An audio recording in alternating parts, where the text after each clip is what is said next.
Hey everyone, this is Sana here. We are going to study the phylum. Okay, phylums जो होते हैं under the animal kingdom, जितने भी phylum हैं या फाइला हम जिन्हें बोलते हैं वो हम पढ़ने जा रहे हैं. You already know about that. There are 10 different phyla are present under the classification. Which one is present in the animals kingdom? Okay, so जो जिन्हें हम जानवरों का साम्राज्य कहते हैं उसके अंडर जो हैं वो 10 फाइला आते हैं, यानी 10 फाइला आते हैं हमारे. सबसे पहला हमारा पोरीफेरा है. उसके बारे में हम कंप्लीट पढ़ेंगे, उसके अंदर क्या कैरेक्टरिस्टिक्स हैं और जो मतलब ऑर्गेनिजम्स आते हैं इसके अंदर उनकी मोस्टली क्या मतलब उनके अंदर स्पेशलिटी होती है जो पोरीफेरा के अंदर उन्हें रखा गया. ठीक है, सो लेट अस स्टार्ट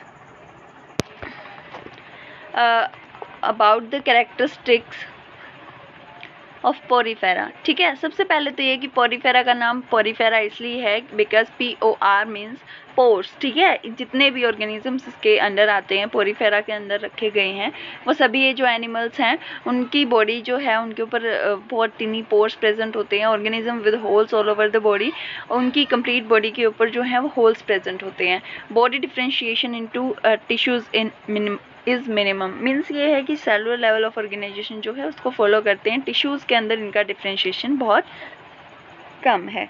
ठीक है, after that cellular level of organisation I already talk about that.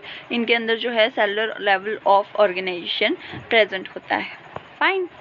Mostly asymmetrical, some are radially symmetrical. ये जो ऑर्गेनिज्म होते हैं वो मोस्टली एसिमेट्रिकल होते हैं या फिर कुछ एक ऐसे ऑर्गेनिज्म हैं जो रेडियली सिमेट्रिकल हैं. ठीक है,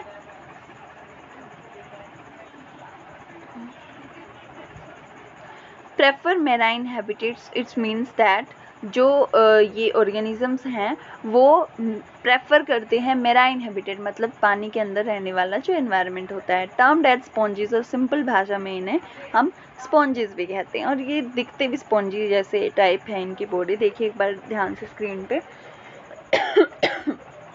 these are look like sponges. Okay, then after Porifera के एग्जाम्पल्स कुछ हम देख लेते हैं. साइकिन, स्पोंजिला, हिप्टेलिया. ठीक है, ये सारे एग्जाम्पल्स हैं हमारे पोरीफेरा के. ये आपको नीचे इनका स्ट्रक्चर दिया हुआ है छोटा सा पार्ट लेके. ठीक है, साइकिन कैसा दिखता है और स्पोंजिला कैसा दिखता है, लाइक दैट.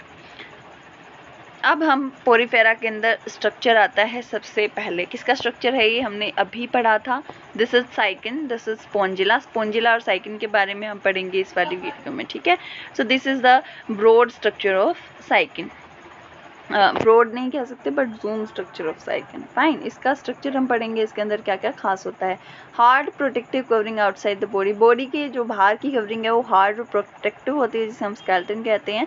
ये स्पिक्यूल्स या स्पॉन्जिन फाइबर से बनी हुई होती है. ठीक है, अब इसके अंदर जितने भी पार्ट्स हैं उन सभी पार्ट्स को हम एक एक करके पढ़ेंगे कि कौन सा कहाँ प्रेजेंट होता है. Pores form canal system. जो कैनाल सिस्टम है इनका वो पोर्स की फॉर्म में होता है. वो मैं आपको आगे समझाऊंगी कि कैसे कैनाल सिस्टम पोर्स के लिए बोल रहे हैं. ठीक है, जब हम कैनाल सिस्टम को एक्सप्लेन करेंगे.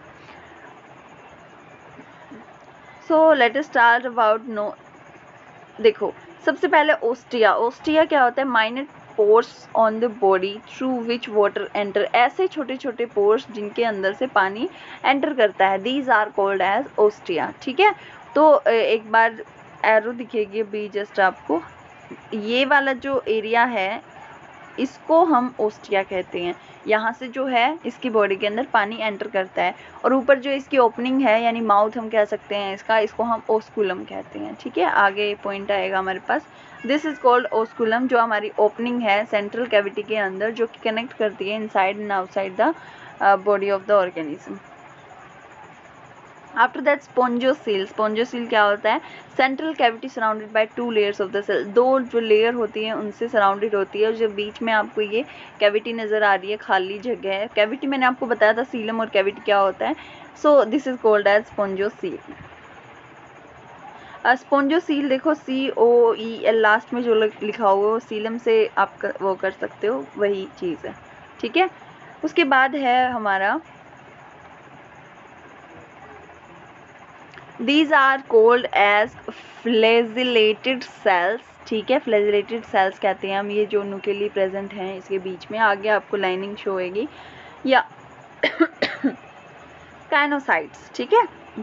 इसके अंदर क्या है, कॉलर सेल्स प्रेजेंट होती हैं। जो ये नुकीली सी चीज़ आपको दिख रही है पेन की निब की तरह, इसका जो बेस है इसे हम कॉलर सेल कहते हैं, और ऊपर जो टिप इसकी नज़र आ रही है उसको हम फ्लैजिलेटेड सेल कहते हैं, ठीक है। Present at the base of the flagellated cell, जो फ्लैजिलेटेड सेल हैं उसके बेस पे कॉलर सेल्स प्रेजेंट होती हैं। अब इनका वर्क देखेंगे, फंक्शंस देखेंगे हम एक एक करके कि क्या काम करते हैं, ठीक है। पोरीफेरा का कैनाल सिस्टम जो है उसके अंदर क्या क्या होता है हम ये देखेंगे। Flagellated sales set water currents, जो फ्लैजिलेटेड सेल्स इसके अंदर जो प्रेजेंट है, नुकीली सी जो चीज़ आपको नज़र आ रही है, इन्हें फ्लैजिलेटेड सेल कहते हैं। ये सेट करते हैं वाटर करंट को। वाटर करंट आपको पता होगा क्या होता है, आई थिंक 10th में या 9th में आपने पढ़ लिया होगा वाटर करंट के बारे में। तो फ्लैजिलेटेड सेल उसको सेट करती हैं। Water enters through ostia, ostia जो ये पोर्स दिखाई दे रहा है, मैंने आपको बताया था ओस्टिया क्या होता है। इसके थ्रू जो है वो वाटर एंटर करता है इनकी बॉडी के अंदर। Filter small food particles from water. उसके बाद क्या है, जो ये कॉलर सेल्स प्रेजेंट हैं ये क्या करती हैं, जितना भी जो ये बाहर से पानी जो आया है इसके अंदर से जो फूड पार्टिकल्स प्रेजेंट हैं उनको ढूंढ के, जिसे कहते हैं मतलब फिल्टर करके, और उसको इंजेस्ट कर लेते हैं, ठीक है, अपने मतलब एब्जॉर्ब कर लेते हैं, निगल लेते हैं जिसे हम कहते हैं। उसके बाद डिस्ट्रीब्यूशन होता है, यानी फूड तो मिल गया इसको साइकिन को, तो ये अपनी पूरी बॉडी के अंदर डिस्ट्रीब्यूट कैसे करेगा, एमीबॉइड सेल्स के द्वारा वो डिस्ट्रीब्यूट करेगा। आप देखिए एक बार, जो कॉलर सेल्स हैं उसके जस्ट नीचे एक पॉइंट लाइक स्ट्रक्चर प्रेजेंट है हल्का सा, दिस इज कॉलर सेल्स, और इसके जस्ट नीचे ये जो प्रेजेंट है rounded, this is called as amoeboid cells. Amoeboid cells का काम क्या होता है, कॉलर सेल्स ने जो फूड पार्टिकल्स गेट किया है उसको पूरी बॉडी के अंदर डिस्ट्रीब्यूट करना, ठीक है।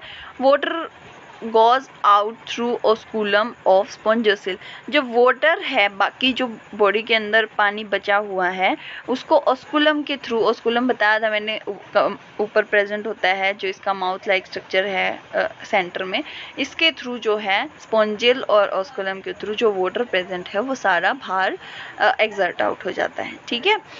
This is all about the canal system. उसके बाद एडवांटेजेस क्या क्या हैं कैनाल सिस्टम की, देखो इसके साइकिन के अंदर कोई अलग से लंग्स, स्टमक या डाइजेस्टिव सिस्टम प्रेजेंट नहीं होता है। ये सारा काम जो है कैनाल सिस्टम करता है। वाटर ट्रांसपोर्ट का, जब वाटर आया और बाहर गया उसका, एक्सचेंज ऑफ रेस्पिरेटरी गैसेज, यानी जो बाहर से पानी आया है और वापस जा रहा है उससे जो रेस्पिरेशन की प्रोसेस है वो भी हो जाती है, ठीक है। तो रेस्पिरेटरी सिस्टम भी इसी के अंडर चलता है। फूड गैदरिंग मतलब जो खाना खाते हैं ये वो भी इसी के अंदर हो जाता है। वेस्ट रिमूवल यानी जो पानी आया था अंदर और जो बाहर जा रहा है वापस, साइकिन जो है वो वापस से बाहर छोड़ रहा है, this is also waste removal. So जो एक्सक्रीटरी सिस्टम का काम है, जो रेस्पिरेटरी सिस्टम का काम है, वो सभी इसके अंदर हो जाता है कैनाल सिस्टम के अंदर। उसके बाद पोरीफेरा के अंदर जो ऑर्गेनिजम्स, जो एनिमल्स आते हैं उनके अंदर रिप्रोडक्शन कैसे होता है, इनके अंदर जो रिप्रोडक्शन है वो दोनों टाइप से होता है, ठीक है। ए सेक्शुअल रिप्रोडक्शन भी होता है एंड सेक्शुअल रिप्रोडक्शन भी होता है, ठीक है।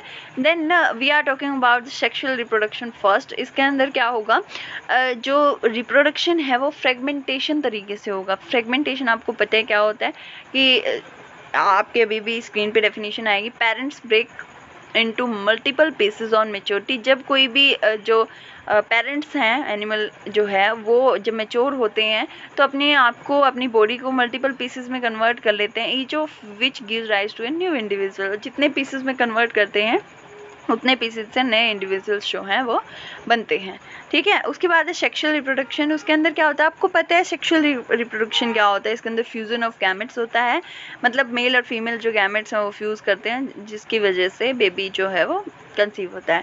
उसके बाद है hermaphrodite, this is the new word for you. Hermaphrodite क्या होता है, जिसके अंदर जो मेल और फीमेल है वो अलग अलग नहीं होते, यानी मेल और फीमेल की जो बॉडी है वो अलग अलग नहीं होती, this is called as hermaphrodite, ठीक है। सो स्पॉन्जिला के अंदर ये होता है कि मतलब जो एनिमल है उसमें मेल और फीमेल जो बॉडी है, मेल और फीमेल जो सेक्सेस हैं वो एक ही के अंदर प्रेजेंट होते हैं।